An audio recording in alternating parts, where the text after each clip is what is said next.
প্রধানত বাঙালি বাড়িতে প্রায় বাটা মাছের ঝাল ঝোল ও ভাজা খেতে খেতে যখন মন হাঁপিয়ে ওঠে তখন স্বাদ বদলাতে তোমরা একবার এই রেসিপিটি ট্রাই করতে পারো। রান্নাটা খেতে যেমন সুস্বাদু তেমনি হেলদি। আমি এখানে এই রেসিপিটির জন্য 4টে বাটা মাছ নিলাম। এরপরে ভালো করে ধুয়ে ওতে নুন আর হলুদ ভালো করে মাখিয়ে 10 মিনিটের জন্য রেস্টে রেখে দেবো।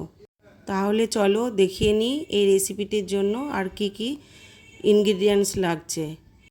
হলুদ গুঁড়ো, নুন, কাঁচা লঙ্কা, কালো জিরে, জিরে গুঁড়ো, টমেটো পেস্ট, সর্ষের তেল, ধনেপাতা কুচি, পেঁয়াজ বাটা, পোস্ত বাটা, কাঁচা লঙ্কা কুচি।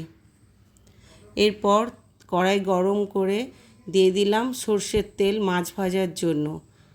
এবারে ভালো করে মাছগুলো মাখিয়ে নিয়ে একের পর এক তেলের মধ্যে ছাড়ব। এই মাছগুলি বেশি কড়া করে ভাজা হবে না, হালকা লাল লাল করে ভেজে নিতে হবে। এরপর খুন্তি দিয়ে মাছের পিসগুলো একটু সরিয়ে নিতে হবে যাতে মাছগুলো জড়িয়ে না যায়। এক সাইড ভাজা হয়ে গেলে অপর সাইডে যাব। মাছগুলি আমার ভাজা হয়ে গেছে। এবার একটা পাত্রের মধ্যে এক একটা করে মাছ তুলে রাখব। এবার ওই তেলে ফোড়ন দিয়ে দেব কালো জিরে আর কাঁচা লঙ্কা।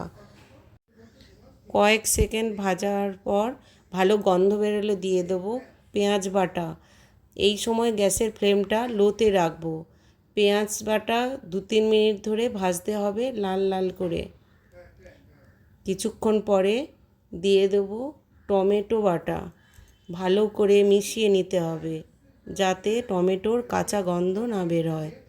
এই দেখো মশলার কালার চেঞ্জ হয়ে গেছে। মশলা আমাদের ভাজা হয়ে গেছে। এরপরে ঝালের জন্য দিয়ে দেবো কাঁচা লঙ্কা কুচি, অ্যাড করব পোস্ত বাটা। এখন পোস্ত আমি অর্ধেকটা দেব আর অর্ধেকটা ফোটার সময় দেব। এই সমস্ত ইনগ্রিডিয়েন্টস দিয়ে ভালো করে মিশিয়ে নেব। কিছুক্ষণ ভাজার পরে এবারে দিয়ে দেব রঙের জন্য হলুদ গুঁড়ো। হলুদ গুঁড়ো দিয়ে আবার ভালো করে নাড়াচাড়া করে নেব। কিছুক্ষণ ভাজার পরে মশলা থেকে সুন্দর গন্ধ বেরোচ্ছে আর মশলা থেকে তেল ছাড়ছে, তার মানে মশলাটা ভাজা আমার ঠিকঠাক হয়েছে। এরপর কিছুক্ষণ নাড়াচাড়া করে আমি এতে জল ঢেলে দেব। তোমরা যে যেরকম ঝোল খাও সেই হিসাবে জল দিও। আমি এখানে 2 কাপ জল দিয়েছি। জল দেওয়ার পর মশলা আর জলের সঙ্গে ভালো করে মিশিয়ে নিলাম। এখন ঝোলের পরিমাণ মতো নুন দিলাম। এরপর ঢাকনা দিয়ে আমি 3 মিনিটের জন্য কুক হতে দেব। 3 মিনিট পর ঢাকনা খুললাম। এরপর ভাজা মাছগুলো এক এক করে ঝোলের মধ্যে ডুবিয়ে দেব। এরপর খুন্তি দিয়ে ভালো করে নাড়াচাড়া করে নিলাম। ঢাকনা দিয়ে 2 মিনিটের জন্য কুক হতে দেব। 2 মিনিট হয়ে গেছে। এবার অর্ধেক পোস্ত বাটা ঝোলের মধ্যে দিয়ে দেব। খুন্তি দিয়ে ভালো করে ঝোলের সঙ্গে মিশিয়ে কিছুক্ষণের জন্য ফুটতে দেব। এরপর এর মধ্যে দিয়ে দেব জিরে গুঁড়ো। জিরে গুঁড়ো দিয়ে আবার ভালো করে মিশিয়ে নিলাম। কিছুক্ষণ পর দিয়ে দিলাম ধনেপাতা কুচি। এখন খুন্তি দিয়ে ভালো করে ধনেপাতা ঝোলের সঙ্গে মিশিয়ে 5 মিনিটের জন্য কভার করে ফুটতে দেব। 5 মিনিট হয়ে গেছে।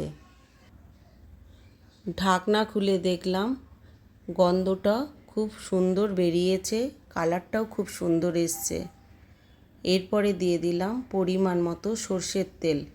এবার ঢাকা দিয়ে গ্যাসের ওভেন অফ করে দিলাম।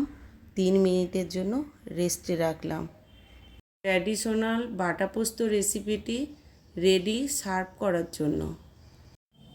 এই রেসিপিটি অবশ্যই তোমরা বাড়িতে ট্রাই করো।